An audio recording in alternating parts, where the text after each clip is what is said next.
Edo-Benin consciousness is happy to present you an illustrative Itan'Edo. Where the treasure of a wife is, there is her heart also. Samson and Delilah are discussing romantically in their sitting room at home. Delilah gave Samson an alcoholic drink while they are romantically discussing in their sitting room at home. She asked her husband for the secret of his power. He refused. Then told her a lie. Delilah spoke angrily at Samson because he told her a lie about the secret of his power. They are at home. The Philistines' men were around to bind and capture him, but they failed in their mission.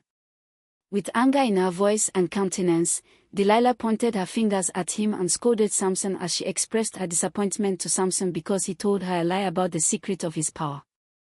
They are at home. The Philistines' men who came around to catch Samson, following the assurances they got from his wife Delilah, are also angry at Delilah because they failed in their mission. Where the treasure of a wife is, there is her heart also.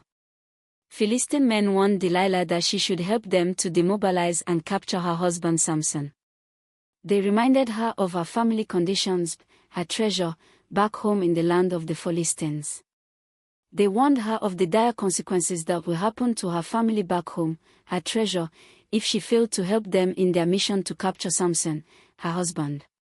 Delilah is shaving the dreadlocks of Samson's hair because she had so much put him under her nagging pressure that for his peace and serenity to still be intact, he told his wife the secret of his power. Philistine men are taking Samson's away bound with chains and lying prostrate in their cart. Delilah, his wife, and of the Philistine tribe waves to them.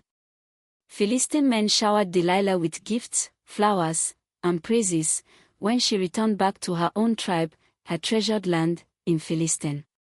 The king gave her a royal crown, a bead and robe. She is celebrated as their hero. The village is in dancing and celebration mood at the king's palace. The king promised to make Delilah one of his queens or give her as a wife to the army general. Don't forget to like, subscribe and hit that notification bell so you never miss any of our videos. Mordecai warned Queen Esther that if she failed to help her people to defeat and capture Haman, the enemy of her tribe, he reminded her that she too, though living at that time in the comfort and safety of the palace, she shouldn't think she was absolutely safe, or that she will escape the destruction that would be done to her tribesmen, because someone will thereafter remember that she too is not a Persian and Medes, but a Hebrew woman. Mordecai further reminded Queen Esther that in fact she is occupying the position of Queen Vashti, who is a Persian and Medes indigene, but who she substituted to make room for her. Mordecai reminded Queen Esther that her treasures are back home in the land of Israel. They warned her of the dire consequences that will happen to her family back home, her treasure, if she failed to help them in their mission to defeat Haman by interceding for them with the king, though it was a taboo for her to do so at the time. Mordecai further reminded Queen Esther that in fact she is occupying the position of Queen Vashti, who is a Persian and Medes indigene, but who Queen Esther substituted to make room for her. Show Vashti at the foreground. She looked sad, gazing for long, without a crown. Queen Esther fasted and prayed that she might find favor and not death when she went uninvited before the king so she could plead to save her tribe from destruction. That the king will reverse himself against the standard law to stop Haman from killing her tribesmen. She knew that a king's decree once signed couldn't be reversed. Queen Esther kneeling before the king. The king is in the room alone, and he sat on his throne. The king on sighting Queen Esther is very happy. He radiated with joy. The king stood up and held up in his hand the scepter, which is to say, Queen Esther, you are most welcome, come into the king's presence. Queen Esther was able to put forward her pleas, which the king gladly accepted to let her do. Rebekah is seen as she sent away her son Jacob to go and live in her tribe's land, and to stay with her brother Laban, so he could be kept in safety, to escape the wrath of his senior brother Esau. Their father Isaac had promised to bless Esau before he died. Jacob and their mother Rebekah deceived their father Isaac to make him bless Jacob instead of Esau. Jacob stole the blessings reserved for Esau. Their mother, Rebekah, didn't send Jacob to their father's tribe's land or to their father's brother, but to her own brother. Treasures are kept where they can be safe. Rebekah's tribe's land is her heart's safe abode. Rebekah knew that if she sent Jacob to his father's family or tribesmen that they will scold and blame them severely for what Thy did to her senior son and his elder brother. That they will not harbor him but could return him back to their father Isaac.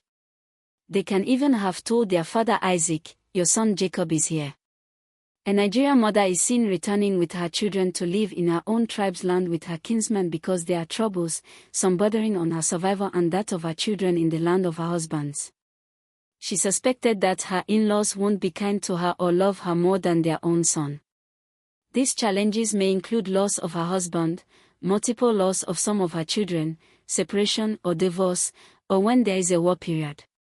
When a native wife no longer feels safe with her children living with her husband's kinsmen and in his tribe's land, the place she returns to is her family, among her tribe and kinsmen. Here she knew it is safe to dwell in. The place she feels safer is the place closer or in her innermost heart. Therefore, let us not get deceived by acts of kindness, or outward show of love and affection. If the wife's brother asked her husband for something, and at the same time her husband's brother should ask for the same thing, especially when it cannot be divided, the wife would nag and make sure it is her own brother that will get it. Every wife is someone's daughter. Every daughter who became a wife and left her parents' home and the land of her nativity and tribe, earnest desire is to be able to return to her family, her tribesman one day, showing off the blessings she had gathered by children and wealth. So they appreciate her. So they reckon with her. So they see her success story. So they see she didn't disappoint their expectations. She returned with laurels to the land where her heart treasure had been always.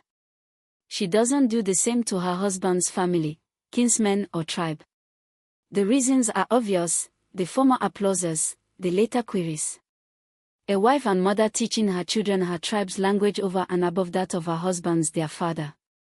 An elderly Naomi followed by a young Ruth, her daughter-in-law, as they both returned to Bethlehem after she lost her husband and their 2 sons in the land of Moab, where they went in search of greener pastures. Other women are greeting and waving welcome to them. They carry their little left possessions on their heads. Their clothes are old and faded. Their faces are sad with pains and regrets. An army general and captain of the Assyrian forces laid siege about Samaria, the land of birth of a beautiful damsel named Judith. The army captain lusted, or did he have a deep crush on the beautiful Judith and strongly desired to make her his wife? Judith rejected his advances, and he felt bad. Judith's kinsmen came to her and pleaded that she accepts the marriage proposal from the enemy's army captain. This, she accepted. On the date of her visit, Judith got the army commander drunk while she performed enchanting sensual dances with him, till the captain got tired and slept off on her laps. When Judith was sure he was asleep, she cut off his head. She placed it inside her covered basket and took it back home to her kinsmen. That was the end of the siege and war. If you like our videos, please like, share, comment and subscribe. Thank you for watching.